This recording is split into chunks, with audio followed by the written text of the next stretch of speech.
हाय दोस्तों। आपने देखा होगा कि एक्टिव और पैसिव वॉइस किसी भी सेंटेंस फॉर्मेशन के लिए बहुत इंपॉर्टेंट चीज होती है, लेकिन अक्सर हमें ऐसा लगता है कि क्या पता ये एक्टिव और पैसिव वॉइस बहुत डिफिकल्ट तो नहीं है।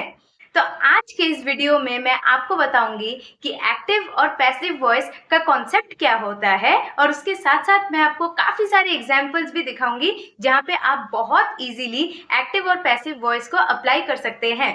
दोस्तों, आगे बढ़ने से पहले ये मत भूलिएगा कि प्लीज मेरे चैनल को सब्सक्राइब कर दे, ताकि मैं ऐसे और भी क्वालिटी कंटेंट आप लोगों के लिए ले आ सकूं। चलिए वीडियो में चलते। एक्टिव एंड पैसिव वॉइस जो होता है ना, उसमें 3 इंपॉर्टेंट चीजें होती है, बहुत इंपॉर्टेंट पार्ट्स होती है वॉइस की। अब मैंने वॉइस क्यों कहा? क्योंकि एक्टिव और पैसिव वॉइस को हम जनरली क्लब करके वॉइस बोलते हैं, ठीक है। और ये बहुत इंपॉर्टेंट है, जिस किसी भी आप कॉम्पिटिटिव एग्जाम में पार्ट लेना चाहें, अगर आप स्कूल में भी पढ़ रहे हैं, कॉलेज में, यूनिवर्सिटी में, या इंग्लिश को लेके आगे कुछ पढ़ना चाहते हैं, तो ये बहुत इंपॉर्टेंट है आपके लिए। तो ध्यान से सुनिए।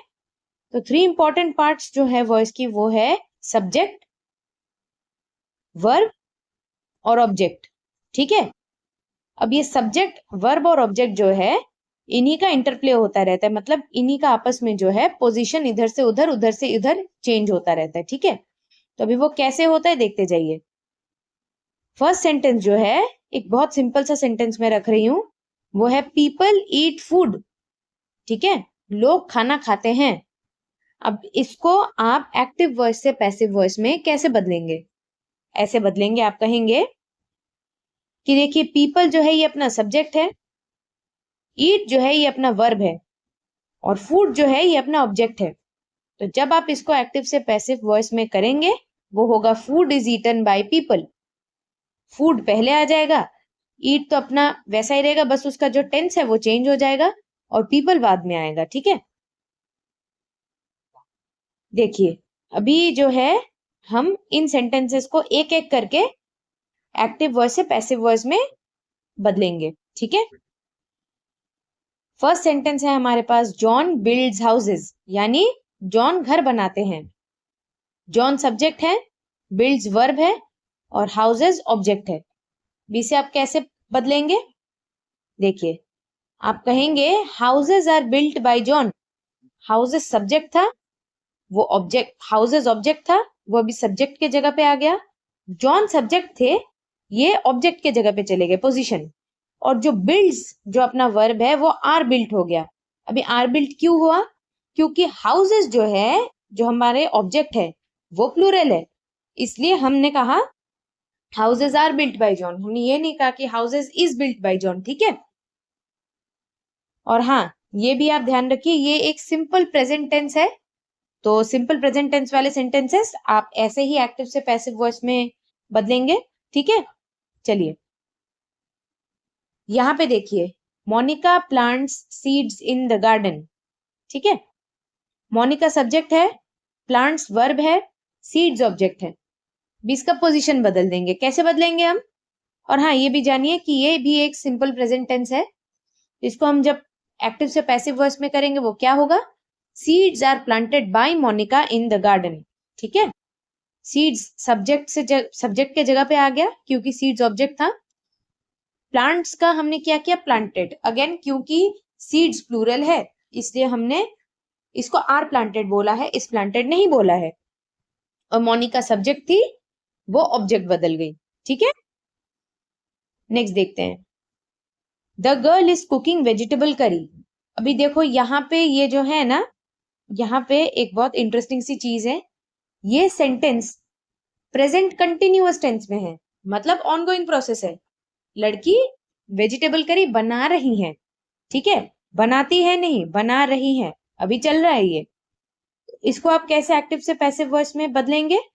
Vegetable curry is being cooked by the girl, ठीक है। अभी आपको यहाँ पे समझ में आएगा कि बीइंग और बीन हम कैसे डिफरेंशिएट करते हैं। देखिए, जहां पे हमने ये लिखा ना कि the girl is cooking vegetable curry, जब हम इसको पैसिव वॉइस में करेंगे, तो आपके जो सब्जेक्ट और ऑब्जेक्ट का पोजीशन है वो तो अदल बदल हो ही गया। लेकिन जैसे हमने कहा है कि इज कुकिंग, क्योंकि ये प्रेजेंट कंटिन्यूअस टेंस है, तो ये इज बीइंग कुक्ड हो जाएगा, BEEN नहीं, BEING। ठीक है, चलिए अगले एग्जाम्पल पे, the construction workers are breaking the wall. ठीक है, ये भी क्या है, ये एक प्रेजेंट कंटिन्यूअस टेंस में है सेंटेंस, और इसलिए जब हम इसको एक्टिव से पैसिव वॉइस में करेंगे तो क्या होगा, the wall is being broken by the construction workers. ठीक है, और क्योंकि ऑब्जेक्ट वॉल है, मतलब अपने एक्टिव वॉइस में क्योंकि ऑब्जेक्ट वॉल है, तो वॉल क्योंकि सिंगुलर है तो हमने कहा है कि the wall is being broken, हमने आर बीइंग नहीं बोला है, इज बीइंग बोला है। ठीक है, तो जहां पे ऑब्जेक्ट प्लूरल होगा वहां पे आप आर कर देंगे, और जहां पे सिंगुलर होगा वहां पे इज चलेगा। ठीक है, चलिए ये सेंटेंस देखिए, I wrote a letter to the editor. यहां से ये है सिंपल पास्ट टेंस में एक सेंटेंस, तो जब आप इसे एक्टिव से पैसिव वॉइस में बदलेंगे तो क्या होगा, a letter was written by me to the editor. ठीक है, आई सब्जेक्ट है और जो लेटर है वो ऑब्जेक्ट है, रोट तो ऑब्वियसली वर्ब है, तो जैसे आप इसको बदल रहे हैं पैसिव वॉइस में तो क्या होगा, a letter was written by me to the editor. ठीक है, चलिए ये देखिए, Maria was watching a movie in the evening. ठीक है, ये आपका क्या हो गया, ये पास्ट कंटिन्यूअस टेंस हो गया। तो जब आप इसे एक्टिव वॉइस से पैसिव वॉइस में बदल रहे हैं तो क्या होगा, मारिया सब्जेक्ट थी, ये ऑब्जेक्ट की जगह पे चली गई, और मूवी जो है ये ऑब्जेक्ट था, ये सब्जेक्ट के जगह पे आ गया। वॉज वॉचिंग जो है ये अपना वर्ब है, और इसे जब हम पैसिव वॉइस में करेंगे तो क्या होगा, a movie was being watched. ठीक है, BEING। चाहे जो भी हो, जहां पे भी आपको कंटिन्यूअस दिखे ना, कंटिन्यूअस का जिक्र जहां पे भी हो वहां पे आपने BEING लगा देना है। ठीक है, चलिए अभी आप देखो, ये जो 3 सेंटेंसेस है ना, ये भी हम एक्टिव से पैसिव वॉइस में करेंगे, बट इनमें थोड़ा सा चेंज है। नहीं, सब्जेक्ट और ऑब्जेक्ट एक ही जगह पे रह जाएंगे, मतलब उनका पोजीशन अलग अलग हो जाएगा, लेकिन यहाँ पे हम सीखेंगे कि BEEN, बीन को कैसे आप यूज करेंगे। तो कैसे करेंगे आप इसको यूज, देखिए फर्स्ट सेंटेंस देखते हैं, Jane has eaten a mango in the morning. ठीक है, अभी जेन सब्जेक्ट है, हैज ईटन अपना वर्ब है, और मैंगो ऑब्जेक्ट है।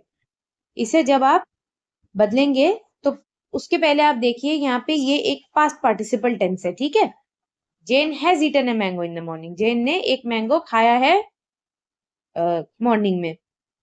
तो इसे जब आप एक्टिव से पैसिव वॉइस में करेंगे तो ये होगा, a mango has been eaten by Jane in the morning. Jane subject है, वो ऑब्जेक्ट के प्लेस पे चली गई, मैंगो ऑब्जेक्ट है, वो सब्जेक्ट के प्लेस में आ गया।